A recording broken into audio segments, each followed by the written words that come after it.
வணக்கம் நேர்களே! நம்மில் பெரும்பாலானவர்களுக்கு மகாபாரதம் தெரியும். இல்லையா? மகாபாரதத்தில ஏதோ கிருஷ்ணர் சூழ்ச்சி செஞ்சாரு அப்படின்னு தான் நெறைய பேர் வந்துட்டு நாம நெனச்சுட்டு இருக்கோம். சகுனி ஒரு சூழ்ச்சி அப்படின்னா, மகாபாரத போர்ல கிருஷ்ணர் ஒரு சூழ்ச்சி செஞ்சாரு அப்படின்னு நம்ம நெனச்சுட்ருக்கோம். ஆனா, மகாபாரத போர் எப்படி இருந்தது அப்படிங்கிறது அந்த கிருஷ்ணருக்கு மட்டும் தான் தெரியும். அந்த வகையில மகாபாரத போர் முடிவுக்கு வரும் நேரம் அது. போர் முடிஞ்சு கிருஷ்ணர் அப்படியே ஆயாசத்தோட காலை நீட்டி அப்படியே அமர்ந்துட்டார். எவ்வளவோ வந்துட்டு போர்ல பங்கேற்று அவ்வளோ விஷயங்களை செஞ்சார் இல்லையா? அப்படியே ஆயாசமா சோர்வு இருக்கும் இல்லையா? அப்படியே அமர்ந்துட்டாரு. அந்த அவதாரத்தின் நோக்கம் முடியும் வேளை நெருங்கிக்கிட்டே இருக்கு. கிருஷ்ணர் வைகுண்டம் செல்ல தயாராகிட்டு இருக்காரு. ஒவ்வொருவருக்கும் வேண்டும் வரங்களை அப்படியே கூப்பிட்டு கூப்பிட்டு குடுத்துட்டே இருக்காரு அந்த கிருஷ்ண பரமாத்மா. அவரது சோர்வான கால்களை அப்படியே பிடிச்சு விட்டுக்கிட்டு இருந்தான். கிருஷ்ணனின் நெருங்கிய நண்பனும், சித்தப்பா மகனுமான உத்தவன். "நீ எதுவுமே கேட்கவே இல்லையே உத்தவா! என்ன வேணும் கேளு. நீ மட்டும் ஏன் இப்படி கேட்காம நின்னுட்டே இருக்க?" அப்படின்னு கிருஷ்ணர் கேட்குறாரு. "எதுவும் வேண்டாம் கிருஷ்ணா. உனது பாதத்தை தொடும் இந்த பாக்கியம் ஒன்னே போதும்" அப்படின்னு உத்தவன் சொல்றாரு. அவன் முகத்துல வழக்கத்திற்கு மாறாக கோபமும், இயலாமையும், சோகமும் இழையோடி கிடந்தது. அதாவது உத்தவர் முகத்துல. "இல்லை உத்தவா, உன் மனம் அப்படியே குழம்பி போயிருக்கு. எதையோ கேட்க நினைக்கிற. என்னன்னு சொல்லு. தீர்க்க முடியுமா அப்படின்னு நான் பார்க்குறேன்" அப்படின்னு கிருஷ்ணர் உத்தவர் கிட்ட சொல்றாரு. கிருஷ்ணா, அனைத்தும் உணர்ந்தவன் நீ. என் மனச மட்டும் நீ உணராதவனா? இதுதான் உன் குறை கிருஷ்ணா. எல்லாம் அறிந்தும் அறியாதவன் போல அப்படியே நடிக்கிறாய் அல்லவா? மாயக்கண்ணன் என்பது மிக சரியாக தான் இருக்கு உனக்கு பேரு அப்படின்னு உத்தவர் சொல்றாரு. "கண்ணா, நீ எனக்கு ஒரு விதமான வாழ்வு முறையை கத்துக் கொடுத்துருக்க. ஆனா நீயோ வேறு விதமா நடந்துக்கிற" அப்படின்னு கிருஷ்ணர் மேல உத்தவர் குற்றம் சொல்றாரு. "மகாபாரதத்துல உன் செயல்கள் பற்றி எனக்கு ஒன்றுமே புரியல கிருஷ்ணா. அதற்கு உண்டான காரணங்களை அறிய ரொம்ப ரொம்ப ஆவலா நான் இப்ப இருக்கேன். என் ஆவலை நீ பூர்த்தி செய்வாயா?" அப்படின்னு உத்தவர் கேட்குறாரு கிருஷ்ணர்கிட்ட. அதுக்கு கிருஷ்ணர் அப்படியே வேடிக்கையா சொல்றாரு. "குருஷேத்திர போர்ல அர்ஜுனனுக்கு நான் உரைத்தது பகவத்கீதை. ஆனா உனக்கு இப்ப நான் உரைக்கப் போவது உத்தவ கீதை. அதாவது நீ கேட்குற இல்லையா? அதனால உனக்கு உத்தவ கீதை. அதனால தயக்கம் எதுவும் இல்லாம நீ கேட்க நினைச்சத என்ட்ட கேளு" அப்படின்னு அப்படியே சிரிச்சுக்கிட்டே உத்தவர்கிட்ட சொல்றாரு. "கிருஷ்ணா, உண்மையான தோழன் யார்?" அப்படின்னு உத்தவன் கிருஷ்ணர பார்த்து கேட்குறாரு. அழைக்காமலேயே தக்க சமயத்துல உதவும் தோழன் யாரோ அதான் அவன்தான் உண்மையான தோழன் அப்படின்னு சொல்றாரு கிருஷ்ணர். "கிருஷ்ணா, நீ பாண்டவர்களின் பிரியமான தோழன். அவர்கள் உன்னை ஆபத்பாந்தவன் அப்படின்னு நம்பிட்டு தானே இருந்தாங்க. உனக்கு நடந்தது என்ன அப்படிங்கிறது நல்லா தெரியும் இல்லையா? நடக்கப் போவது என்ன அப்படிங்கிறதும் தெரியும். நீ சிறந்த ஞானி, 3 காலத்தையும் உணர்ந்தவன். சற்று முன் உண்மையான தோழன் அப்படிங்கிற பதத்திற்கு கூட நீ இப்ப விளக்கம் கொடுத்திருக்க. ஆனா, நீ அதற்கு தகுந்தவாறு நடந்து கொண்டாயா?" அப்படின்னு கேட்டா, "இல்லை தானே. ஏன் தர்மனை நீ நினைத்திருந்தால் சூதாட்டம் ஆடுவதில இருந்து தடுத்திருக்க முடியும். ஏன் தடுக்கல?" அப்படின்னு உத்தவன் கிருஷ்ணர பார்த்து கேட்குறாரு. "அதுதான் ஆயிற்று அப்படின்னா, சூதாட்டத்தில் வெற்றியை ஏன் அவர் பக்கம் நீ திருப்பல? அதாவது பாண்டவர் பக்கம் நீ திருப்பி இருக்கலாம். அதுக்கான திறமை எல்லாமே உன்கிட்ட இருந்தது. ஆனா, அப்படி செய்யாம அப்படி நீ செஞ்சிருந்தேன்னா தர்மம் வென்றிருக்கும் இல்லையா? அதையும் நீ செய்யவே இல்லையே!" அப்படின்னு உத்தவர் கிருஷ்ணர்கிட்ட இன்னொரு கேள்வியும் கேட்குறாரு. "எந்த ஆட்டத்துல தருமர் தன் சொத்து, வீடு, செல்வம் எல்லாத்தையும் தொலைச்சானோ, அப்போதாவது அவனை சூதாடுவதில இருந்து நீ தடுத்திருக்கலாம் இல்லையா? சூதாட்ட தண்டனையில இருந்து அவனை நீ காப்பாற்றி இருக்கலாமே!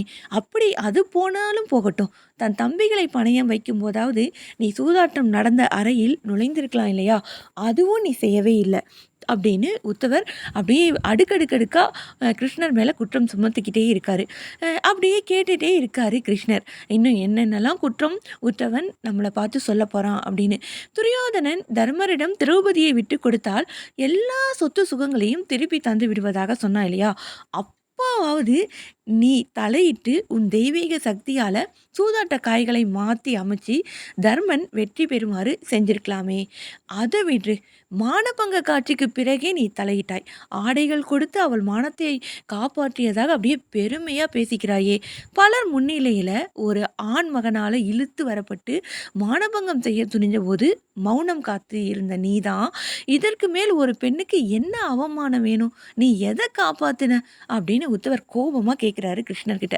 ஆபத்துல உதவுபவனே ஆபத் பாந்தவன். உன்னை எப்படி ஆபத் பாந்தவன் அப்படின்னு அழைப்பது? இது நியாயமா? தர்மமா? அப்படின்னு கண்கள்ல கண்ணீருடன் உத்தவன் கேள்விகளை அடுக்கிக்கிட்டே போறான். அவன் குரல் கோபம், வெறுப்பு, இயலாமை எல்லாமே கலந்து அப்படியே நடுங்கி போயிருந்தது. இந்த கேள்விகள் அவருக்கு மட்டுமில்ல, மகாபாரதம் படிச்ச நம்ம எல்லோருக்குமே இருக்கும் சந்தேகங்கள் தான் இல்லையா? எல்லோர் சார்பாகவும் உத்தவன் கிருஷ்ணர்கிட்ட கேள்வி கேட்குறாரு அப்படின்னே கூட வச்சுக்கலாம். இதற்கு அப்படியே சிரிச்சுட்டே பதில் சொல்றாரு கிருஷ்ணர். உத்தவா, இந்த பூ உலகத்துல விவேகமா பகுத்தறிவுடன் நடந்து கொள்வனே வெற்றி பெறான்.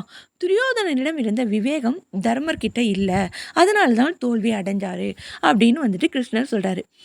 இதை கேட்ட உத்தவனுக்கு குழப்பமா இருந்தது.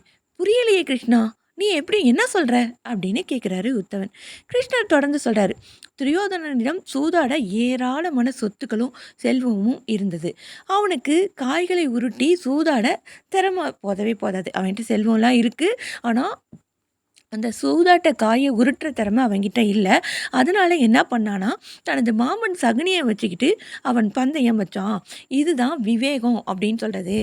தருமனும் அவ்வாறு சிந்திச்சு, என்ன அவன் சார்புல விளையாட கூப்பிட்டுருக்கலாம் இல்லையா? எனக்கு எதிராக சகுனி ஆடியிருந்தால் வெற்றி பெற்றிருக்க முடியும் இல்லையா? நான் கேட்ட எண்களை அவனால் போட முடியுமா? என்னை அழைக்கவில்லை. அவனால், அதாவது சகுனியால நான் கேட்ட எண்ணை அவனால போட முடியுமா? முடியாது தானே! என்ன தர்மர் அழைக்கவே இல்ல. ஆட்டத்துல சேர்த்துக்கல அப்படிங்கிற விஷயத்த கூட நம்ம மன்னிச்சிடலாம். ஆனா, விவேகம் இல்லாத இன்னொரு செயலையும் தர்மர் செஞ்சாரு உத்தவா. நான் விளையாடும் இடத்திற்கு வருவதையோ, அல்லது சூதாடும் விஷயத்தை அறிவதையோ தர்மர் கொஞ்சம் கூட விரும்பவே இல்ல. அது மட்டும் இல்லாம எனக்கு அவன் சூதாடுவது தெரியவே கூடாது அப்படின்னு என்னையே வேண்டிக்கிட்டான் தர்மன். தன் பிரார்த்தனைகளால் என்னை கட்டி போட்டு ஆடும் இடத்திற்கு நான் வராதவாறு செஞ்சுட்டான். சூதாட்டம் ஆடுற இடத்துக்கு என்னை வராத மாறு தடுத்துட்டான் அவன் பிரார்த்தனையினால. நான் அறைக்கு வெளியில தான் காத்துட்டே இருந்தேன். பீமன், அர்ஜுனன், நகுலன், சகாதேவன் இவர்களும் கூட துரியோதனனை கடிந்து கொண்டு தங்கள் துரதிர்ஷ்டத்தை நொந்துக்கிட்டே இருந்தாங்களே தவிர, என்னைய அழைக்கணும், என்னைய கூப்பிடணும் அப்படின்னு அவங்க நினைக்கவே இல்ல. அவங்க எல்லாரும் என்னைய மறந்துட்டாங்க அப்படின்னு கிருஷ்ணர் சொல்றாரு. அப்புறம் தன் சகோதரனின் உத்தரவை பின்பற்றி துச்சாதனன் திரௌபதியின் தலைமுடியை பிடிச்சு இழுத்துட்டு வந்தான் இல்லையா? திரௌபதியும் என்னை நினைக்கவே இல்லை. தன் திறமைக்கு தகுந்தவாறு அவள் பலவாறு அந்த சபையில் வாக்குவாதம் செஞ்சு எப்படியாவது அவங்கள வெற்றி கொள்ளணும் அப்படின்னு தான் நினச்சா. கடைசியாக ஒன்றும் முடியல அப்படின்னா துச்சாதனன் ஆடைகளை இழுத்து மானப்பங்கம் செஞ்ச ஆரம்பிக்க போது தான் திரௌபதிக்கு உணர்வு வந்தது.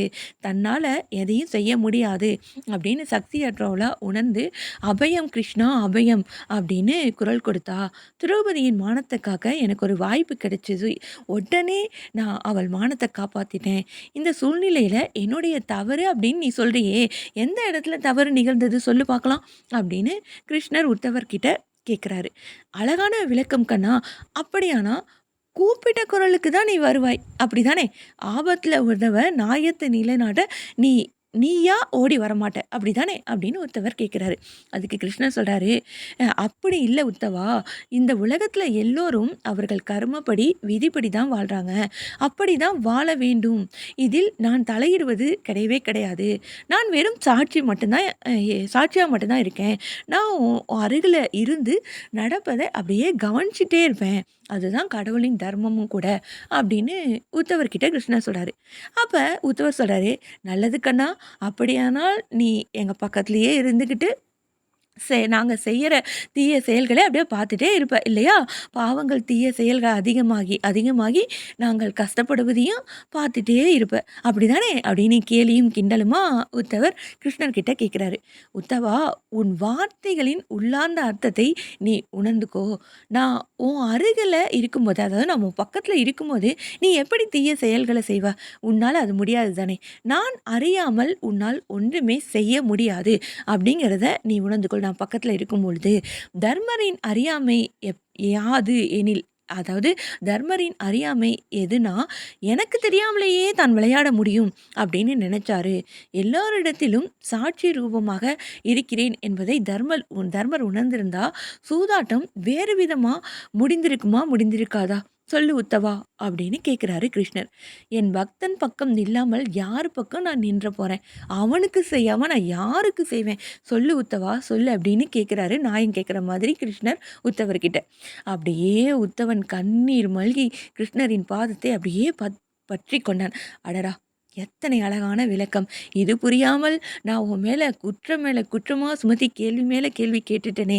எப்படி அழகான தத்துவம், உள்ளார்ந்த உண்மைகள், பிரார்த்தனைகள் செய்வதும், கடவுளுக்கு பூஜை செய்வதும் நம் உணர்வும், நம்பிக்கையும் மட்டுமே. அவனின்றி ஓர் அணுவும் அசையாது அப்படிங்கிறத நான் புரிஞ்சுக்க மறந்துட்டேனே அப்படின்னு உத்தவர் கிருஷ்ணர்கிட்ட சொல்றாரு. அவன் எப்போதும் நம் அருகிலேயே இருந்து நம்மை கவனித்து கொண்டே தான் இருக்கிறான் அப்படிங்கிற நம்பிக்கை தான் உண்மை இல்லையா? அந்த நம்பிக்கை மட்டும் இருந்துருச்சுன்னா, கடவுள் இருப்பதை கண்டிப்பாக நாம உணர்ந்து கொள்வோம்.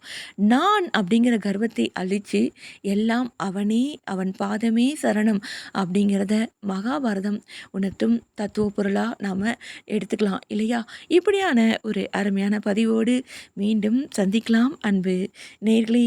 நான் உங்களிடமிருந்து விடைபெறுவது உங்கள் அன்பு அறிவிப்பாளர் சகோதரி இளைவேணி கிருஷ்ணா. நன்றி நேயர்களே.